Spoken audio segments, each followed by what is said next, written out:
Hey, what is going on, everybody? Martino here from Extract Media. Today we're talking about episode 3 of HBO's The Last of Us. I'm very excited to talk about this episode as it is my favorite so far. I actually think it's one of the best episodes of television I've ever seen. This one was directed by Peter Hoar. Peter Hoar is a creator I am unfamiliar with myself, but I actually think he did a fantastic job with this episode. It's definitely a huge deviation from the game, unlike the last 2 episodes, which had deviations here and there, but not as much as this. We are going to be getting into spoilers here, so if you haven't seen the episode, I do recommend you tune out now. The episode really actually focuses on the characters of Bill and Frank, which we didn't get a lot of backstory for. As we follow Joel and Ellie down their usual path, Joel starts to tell a story of the early days of the infected, and then we do get a flashback over to Bill. Now, Bill is a character in the game, but it's actually somebody that Joel and Ellie meet up with in the game, and they don't in this episode, and that was a major surprise. We don't really meet Frank in the game. We see Frank's hanging body. That's how he dies in the game. This is very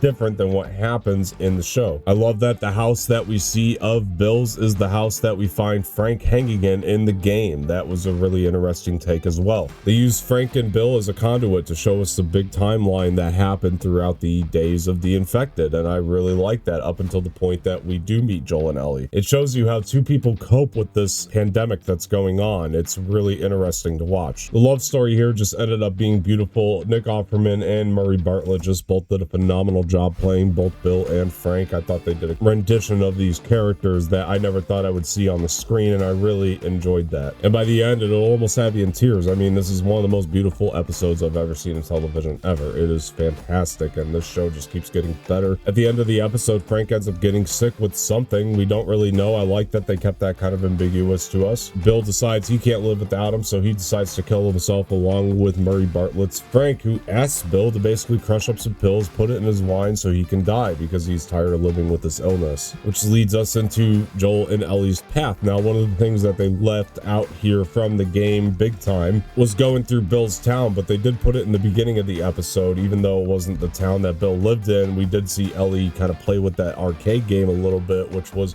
Mortal Kombat in the show, and it was a Mortal Kombat ripoff in the game. But I really enjoyed how they executed that and that they brought that over. Obviously, there's not as much infected in this section as there was in the game as well, but we do get a really interesting study of one when Ellie finds one that's almost half human, half clicker. And I like Ellie's curiosity here. I thought Bella Ramsey did a very good job portraying that. When she finds the infected, she's kind of cutting its forehead open out of curiosity, but then she takes it out of its misery. Then, of course, once Joel and Ellie end up getting over to Bill and Frank's house, we end up finding a note which parallels the note that was seen in the game that Frank had left, except this one has a lot more beauty to it because it very much parallels what is going on with Joel and Ellie in their current lives. And also the big difference is obviously Bill and Frank are dead, so we never do meet up with the character of Bill in the TV show, even though we did in the video game. Ended up having a much more powerful impact on the story overall and what Joel would be doing, and it honestly was the driving force that led to the path forward. Much like the game, Joel and Ellie do end up getting some weapons though from Bill from this house, and they end up finding a vehicle and a battery in this house that was very similar to the game, even though Bill was present when all of this was going on in the game. So the deviations they took actually ultimately ended up leading to more development for these characters and something ultimately a lot more powerful that got Joel and Ellie to the same place. I do want to talk about the final shot quite a bit because Peter Hoar made a great decision here to shoot through the window. Joel and Ellie are taking off, and I like that because it's a glimmer of hope by shooting through that side of the window, even though as the audience we know if he had shot through the other side of the window there would have been nothing but darkness because we would have seen the dead bodies of Bill and Frank just lying there on the bed, and that would have been a very dark image to see,